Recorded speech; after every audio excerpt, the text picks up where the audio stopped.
अस्सलाम वालेकुम दोस्तों। आज हम एक नए मौजू के साथ आपके सामने पेश हुए हैं। ये मौजू है काल की औतार।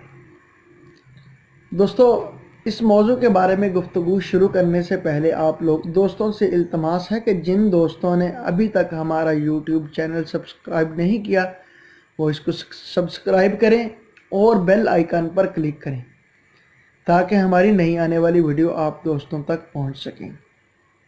तो दोस्तों, हम आते हैं अपने मौजू की तरफ, काल की औतार। हाल ही में भारत में शाया होने वाली किताब काल की औतारा ने दुनिया भर में हलचल मचा दी।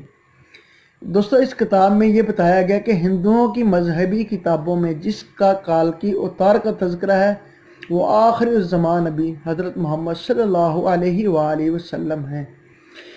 दोस्तों, इस किताब का मुसन्निफ अगर कोई मुसलमान होगा तो वो अब तक जेल में होता और इस किताब पर पाबंदी लग चुकी होती, मगर इसके मुसन्निफ पंडित वेद प्रकाश ब्राह्मण कट्टर हिंदू हैं और इलाहाबाद की यूनिवर्सिटी से वाबस्ता हैं।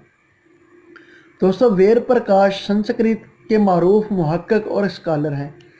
उन्होंने अपनी इस तहकीक को मुल्क के 8 मशहूर मारूफ मुहक्किकीन पंडितों के सामने भी पेश किया जो अपने अपने शोबे में मुस्तनद गर्दाने जाते हैं। इन पंडितों ने किताब को बगौर मुताले और तहकीक के बाद ये तस्लीम किया है कि किताब में पेश किए गए हवाला जात मुस्तनद और दुरुस्त हैं। उन्होंने अपनी तहकीक के नाम काल की औतार यानी तमाम कायनात के रहनुमा रखा है। दोस्तों, हिंदुओं की अहम मजहबी किताब में एक अजीम रहनुमा का जिक्र जिसके काल की औतारा का नाम दिया गया है, इससे मुराद हज़रत मोहम्मद सल्लल्लाहु अलैहि वसल्लम है जो मक्का मुकरमा में पैदा हुए। चनाचे तमाम हिंदू जहाँ कहीं भी हों इनको किसी काल की उतारा का मज़ीद इंतज़ार नहीं करना है बल्कि महज इस्लाम कबूल करना है और आखिरी ज़मान नबी हज़रत मोहम्मद सल्लल्लाहु अलैहि वसल्लम के नक्शे कदम पर चलना है जो बहुत पहले अपने मिशन की तकमील के बाद इस दुनिया से तशरीफ़ ले गए। अपने इस दावे के दलाल में पंडित वेद प्रकाश ने हिंदुओं की मुक़द्दस मजहबी किताब वेद से मंदरजा झैल हवाले पेश किए। सबसे पहले पंडित वेद प्रकाश कहते हैं कि वेद में लिखा है कि काल की उतारा भगवान का आखिरी अवतार होगा जो पूरी दुनिया को अपना रास्ता दिखाएगा। तो दोस्तों, इस जुमले की रोशनी में देखा जाए तो हज़रत मोहम्मद सल्लल्लाहु अलैहि वसल्लम के ऊपर ये सारी बात सादिक आती है कि आप सल्लल्लाहु अलैहि वसल्लम पूरी दुनिया के लिए रहमतुल लिल आलमीन बन के आए। आपने पूरी दुनिया को, हर मज़हब को, हर इंसान को हिदायत का रास्ता दिखाया और उसकी तलकीन की। नंबर 2, वेद प्रकाश कहते हैं कि हिंदुस्तान की पेशन गोई के मुताबिक काल की औतार एक जजीरे में पैदा होंगी और ये अरब इलाका है जिसे जजीरतुल अरब कहा जाता है। तो दोस्तों, हज़रत मोहम्मद सल्लल्लाहु अलैहि वसल्लम की पैदाइश भी अर्ज़ हजाज में हुई जो एक अरब जजीरा है। तीसरी दलील में कहते हैं कि काल की औतारा के वालिद का नाम विष्णु भगत और वालदा का नाम सोमानब होगा।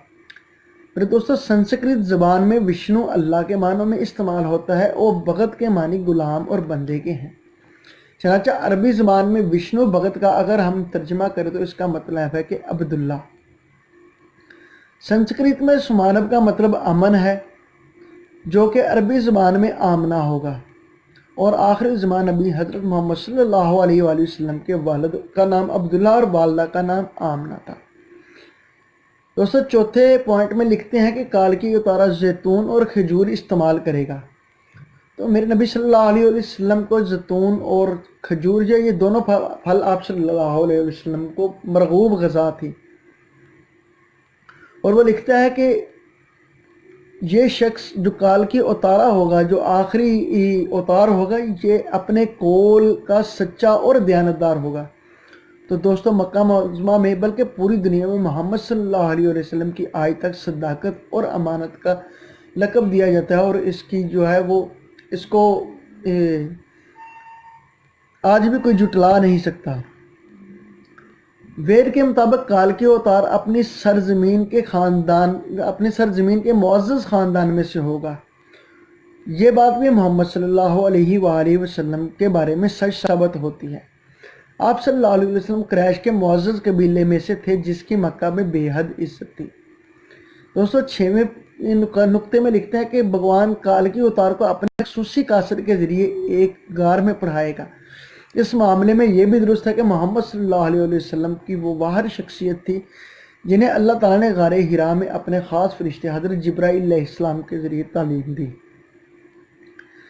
دوستو 7ویں پوائنٹ میں لکھتے ہیں کہ ہمارے بنیادی عقیدے کے مطابق بھگوان کال کی اوتار کو ایک تیز ترین گھوڑا عطا فرمایا جائے گا جس پر سوار ہو کر وہ زمین اور 7 آسمانوں کی سیر کرائے گا۔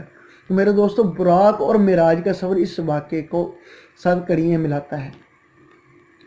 پھر دوستو 8ویں پوائنٹ میں لکھتے ہیں کہ ہمیں یقین ہے بھگوان کال کی اوتار کی بہت مدد کرے گا اور اسے بہت قوت عطا فرمائے گا۔ تو دوستو ہم جانتے ہیں کہ جنگ بدر میں اللہ تعالیٰ نے نبی صلی اللہ علیہ وسلم کی فرشتوں کے ذریعے کیسے مدد فرمائی۔ جنگ احد میں، غزوہ خندق میں ہمیشہ مسلمانوں کی تعداد کم تھی، کفار کی تعداد زیادہ تھی، لیکن اللہ تعالیٰ نے ہمیشہ مسلمانوں کو فتح عطا فرمائی۔ 7ویں وہ پوائنٹ میں فرماتے ہیں کہ ہماری ساری مذہبی کتابوں کے مطابق کال کی اوتار گھڑ سوار، تیر اندازی اور تلوار زنی میں ماہر ہوگا۔ تو میرے دوستو حضور صلی اللہ علیہ وسلم گھڑ سواری، تیر اندازی اور تلوار زنی میں ماہر تھے۔ پنڈت وید پرکاش نے اس پر جو تبصرہ کیا ہے وہ اہم اور قابل غور ہے۔ وہ لکھتے ہیں کہ گھوڑوں، تلواروں اور نیزوں کا زمانہ بہت پہلے گزر چکا ہے۔ اب اگر ہم کسی حساب سے اس کو کال کی اوتار کا انتظار کریں گے تو دوستو اب ٹینک کا زمانہ ہے، توپ کا زمانہ ہے اور میزائل کا زمانہ ہے۔ یہ ہتھیار اب استعمال ہوں گے۔ یہ عقل مندی نہیں کہ ہم تلواروں، تیروں اور برچھیوں سے مسلح کال کے انتظار کرتے رہیں۔ حقیقت یہ ہے کہ مقدس کتاب میں کال کے اوتار کے واضح اشارے حضرت محمد صلی اللہ علیہ وآلہ وسلم کے بارے میں موجود ہیں، جو تمام حربی فنون میں کامل مہارت رکھتے تھے۔